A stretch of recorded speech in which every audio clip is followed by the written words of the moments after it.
PFI को लेकर एक और सनसनीखेज खुलासा। देश में आतंक फैलाना चाहता था पीएफआई। बताइए अब क्या बाकी रह जाता है इनके बारे में बताने के लिए। एक आतंकी संगठन बनाने की तैयारी चल रही थी पीएफआई की तरफ से। हथियार और गोला बारूद इकट्ठा करने में लगा था पीएफआई। धार्मिक दंगे भड़काने की साजिश कर रहा है पीएफआई, ये साफ साफ कहा गया है जांच एजेंसियों की तरफ से। उनकी जांच में ये बात सामने निकल कर आई है। जो ऑफिशियल रिमांड कॉपी है वो ये बताती है कि एक आतंकी संगठन बनाने की कोशिश कर रहा था। मौलाना पीर अली कादरी साहब, अगर एक संगठन देश में आतंक फैलाने की कोशिश कर रहा हो, धार्मिक दंगे कराने की कोशिश कर रहा हो, तो कैसा सलूक होना चाहिए उसके खिलाफ? देखिए साहब, सबसे पहले आपके चैनल के जरिए मैं हिंदुस्तान के सारे मुसलमानों से ये कहना चाहूंगा कि हिंदुस्तान में हजारों की तादाद में मुस्लिम ऑर्गेनाइजेशंस है, चाहे वो पॉलिटिकल हो चाहे वो रिलीजियस हो। जिस तरीके से मरकजी अंजुमन खादरिया है, जमीयत उलमा हिंद है, सीरतुन नबी एकेडमी है और जो है तामीर मिल्लत है, सब वो की तादाद में पॉलिटिकल अगर आप देखेंगे तो मजलिस इत्तेहादुल मुस्लिमीन है, अजमल साहब की पार्टी है, कई पार्टीज है। लेकिन कभी भी कोई भी पार्टी पर, कोई भी ऑर्गेनाइजेशन पर हुकूमत ने अपना शिकंजा नहीं कसा, इसीलिए क्योंकि ये लोग संविधान के दायरे में रह के काम करते हैं। पीएफआई को जो मुसलमानों से जोड़ने की कोशिश की जा रही है, ये कतई गलत है। आज से नहीं, पिछले 6 महीने से हमने ये बात रखी है, हुकूमत के सामने भी रखी है। गृह मंत्री को भी हमने जो आग्रह किया था, डोवाल साहब को भी किया था कि इनकी गतिविधियां जिस हिसाब से हो रही थी, इनका जो एजिटेशन था वो एजिटेशन में खुद एक वायलेंस था। तो ये कोई सोशल ऑर्गेनाइजेशन नहीं हो सकती।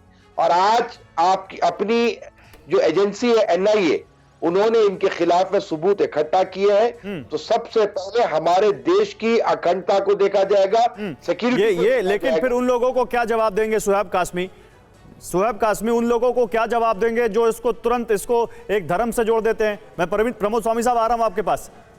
सुहेब कासमी उन लोगों को क्या जवाब देंगे जो इसको कहते हैं कि नहीं ये मुस्लिमों पर अत्याचार हो रहा है? देखिए, पीएफआई का संगठन का बढ़ना, अलग अलग नामों से तंजीमों का केरला से लेकर दिल्ली तक बनाना और पूरे देश के अंदर देश के मुसलमानों को के अंदर ये भय पैदा करना कि देश का मुसलमान मारा जा रहा है, काटा जा रहा है। अब उसके लिए खड़ा होने की जरूरत है, गज़वा हिंद करने की जरूरत है और एक जंग लड़ने की जरूरत है। ये सारा उद्देश्य जो है पीएफआई का था। इसी को लेकर इसने सीए आंदोलन के अंदर अहम भूमिका निभाई थी। उसी की आड़ में जो फंड इकट्ठा किया था। मगर मुबारकबाद के मुस्तहिक हैं हमारे देश के गृह मंत्री और देश के एनएसए, जिन्होंने वक्त रहते हुए इनकी जड़ों पर अटैक किया और आज पीएफआई के जो तमाम अड्डे थे वो ध्वस्त हो गए। और देश के मुसलमानों को सोचना चाहिए, इस तरीके के संगठनों के बहकावे में ना आए। ये इस्लाम का नाम लेकर आपको देश के खिलाफ खड़ा करना चाहते हैं, जबकि नबी की तालीम, इस्लाम की तालीम। तो फिर ऐसे संगठन फलते फूलते कैसे हैं? अगर आप सब लोग मिलकर इतनी अच्छी बात कर रहे हैं तो इन संगठनों को साथ को बढ़ावा कौन दे रहा है? प्रमोद स्वामी, हमेशा ये सवाल उठता रहा था कि आखिर पीएफआई को ये सरकार बैन क्यों नहीं करती? जब पीएफआई के बारे में इतने सनसनीखेज आरोप लग रहे हैं तो ये संगठन बैन क्यों नहीं होता? अब जाकर एक बड़ी कार्रवाई हुई है, लेकिन यहां तक पीएफआई का संगठन पहुंच कैसे गया? इतना बड़ा कैडर बना कैसे लिया कि हर राज्य में उसने अपना नेटवर्क स्थापित कर लिया? देश के मुसलमानों ने ही। मैं आ रहा हूँ, सुहेब कासमी साहब आ रहा हूँ आपके पास। आप बोलिएगा, पहले प्रमोद स्वामी बोल रहे हैं। इसीलिए देखिए, अभी सबसे बड़ी कार्रवाई हुई है। 15 राज्यों में छापेमारी की गई है, जिसमें 100 से ज्यादा पीएफआई के नेताओं को गिरफ्तार किया गया है। और इस बात का खुलासा भी हुआ है कि 12 जुलाई को जो पटना में जो मोदी जी की रैली थी, उसमें उनके ऊपर में हमला करने की साजिश भी पीएफआई रच रहा था।